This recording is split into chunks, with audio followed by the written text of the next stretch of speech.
siapa di antara Anda yang menyaksikan yang paling berat masalahnya, yang paling menderita, yang paling butuh pertolongan?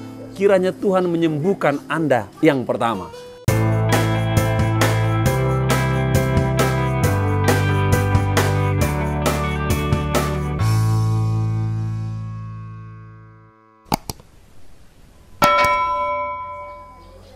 Horas, selamat pagi saudara, kita berjumpa kembali dalam acara Lebih Dari Pemenang. Saat ini kami ada di desa Parbubu, ya, tepatnya di permandian air soda, ya. Kalau air belerang, air panas itu biasa. Namun bicara mengenai air soda itu cuma ada 2 di dunia yang saya tahu, satu di Venezuela, satu di sini di daerah Parbubu, desa Parbubu, Tarutung. Yang surprise buat kami, ini tempatnya gratis Bapak Ibu, ya, nggak bayar. Cuma ya saudara perlu minum kopi atau minum teh manis. Ya, bicara mengenai tempat kolam yang diyakini untuk menyembuhkan, saya teringat dengan kisah di Yohanes 5 ayat yang ke-9. Berkata demikian, kata Yesus kepadanya, bangunlah, angkatlah tilammu dan berjalanlah.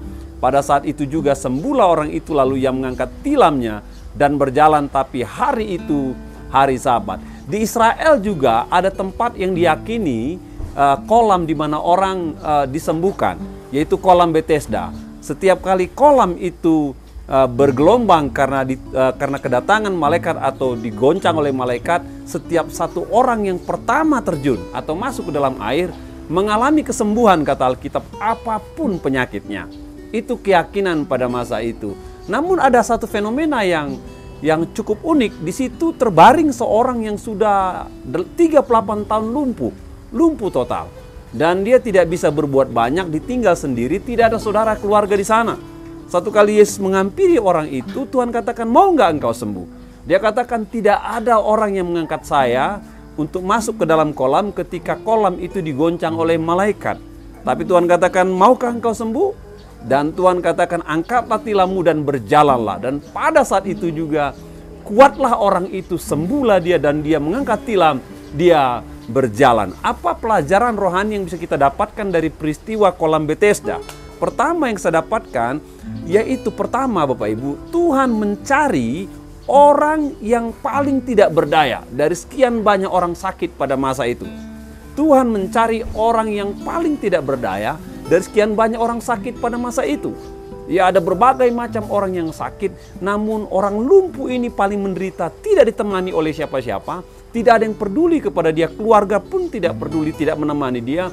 Dan Tuhan mencari orang ini dan menemukan dia dan menawarkan kesembuhan dan menyembuhkan dia, sehingga orang itu mengalami kesembuhan. Bapak Ibu, saya tidak tahu di antara saudara yang perhatikan siaran ini, saudara pasti punya masalah, kelemahan, sakit, penyakit. Dan doa saya, siapa di antara Anda yang menyaksikan yang paling berat masalahnya, yang paling menderita, yang paling butuh pertolongan, kiranya Tuhan menyembuhkan Anda yang pertama.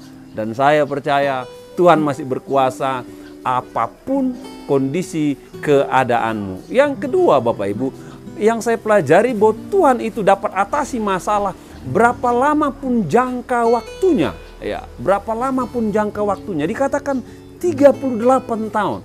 Itu bukan masalah yang singkat, ya. Di antara kita pasti punya masalah 1 minggu, 2 minggu, sebulan, 2 bulan, 3 bulan. Saya pribadi pernah bergumul atas masalah saya itu, ada yang 7 tahun, ada yang 20 tahun. Namun Alkitab katakan seberapa lama pun masalahmu, Tuhan masih sanggup berperkara dan menyembuhkan engkau. Menghibur buat kita saudara, agar Anda tidak menyerah. Seberapa lama pun pergumulan Anda, seberapa lama pun jangan Anda menyerah. Karena Tuhan bisa mengatasi jangka waktu dan menyembuhkan saudara. Yakin siapa yang paling lemah di antara kita menjadi pusat perhatian Tuhan dan menyembuhkan kita. Dan ingatlah, seberapa lama pun waktu yang kau miliki dalam masalahmu, Tuhan bisa mengatasinya. Kiranya renungan ini memberikan kekuatan kepada kita. Tuhan memberkati.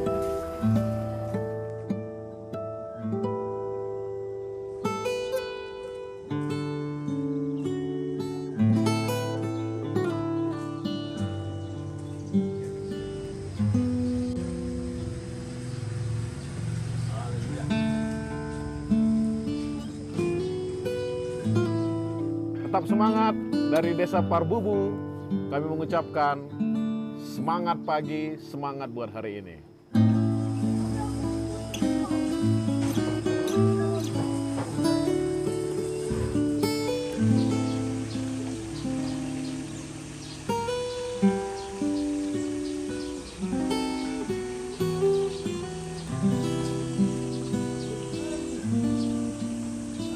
Thank you, Pak.